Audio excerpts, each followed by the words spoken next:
ní báyìí tí ètò ìdìbò ti ń súnmọ́ 2019 pàápàá nínú ẹgbẹ́ òṣèlú PDP tó ti ń wá ẹni tí wọn yóò yàn gẹ́gẹ́ bí ẹni tí yóò díje dupò ọ̀hún, ta ni kí aráàlú máa fojú sùn gan? Gbogbo àwọn tí ó jáde ní president aspirants ní PDP yẹn, gbogbo wọn ni Ọlọ́run sọ pé gbókun ọjọ́ kan tó dàrẹ́ lédè ni wọ́n máa kú pé wọ́n lè ṣàárẹ̀. Àtíkù ó máa lùsì pamade. Sàràkí ìdí tí tó fi jáde sí president ní PDP tó fi di camp, àwọn ègún kan wà lórí ẹ̀, ègún tó wà lórí ẹ̀ yẹn kó lè ṣẹ ni Ọlọ́run fi ṣe láyàlé tó fi lọ sí PDP.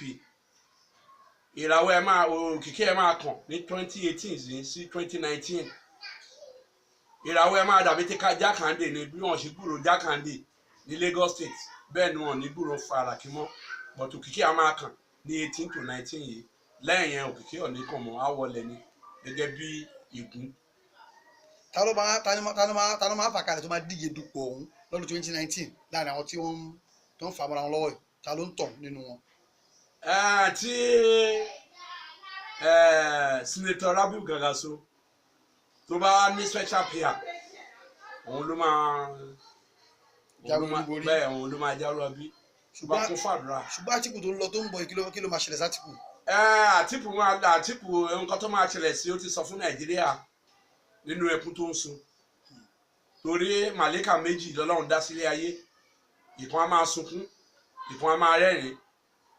Eléyìí tó ń sunkún yẹn á máa sunkún sí nǹkan tí ò ṣeé ṣe, eléyìí tó ń rẹ́rìn á máa rẹ́rìn sí nǹkan tó ṣeé ṣe.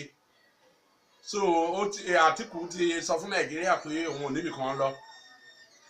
Nígbà tó ṣẹlẹ̀ sí Buhari, nígbà yẹn tó sunkún bá ti sọ nìyẹn. Ìgbà tó Buhari sunkún náà kò wọbì kankan, ìgbà tó bẹ̀ sí rẹ́rìn ló dá president Nàìjíríà. Ṣé pé ẹkú tó sun yẹn bí àkóbá ló tún jẹ́ báyìí? No, sign ni Ọlọ́run, ẹ̀mí Ọlọ́run ló kó sí inú kí gbogbo Nàìjíríà lè mọ̀ pé ó máa lose. Ẹkún yẹn ló ti ń sun yẹn. So kí á nìkan tẹ́fẹ́ sọ fún ọmọ Nàìjíríà nípa ìbò tó ń bọ̀ ní 2019 yìí, pàápàá ìbò ààrẹ, kí lẹ fẹ́ sọ fún ọmọ Nàìjíríà?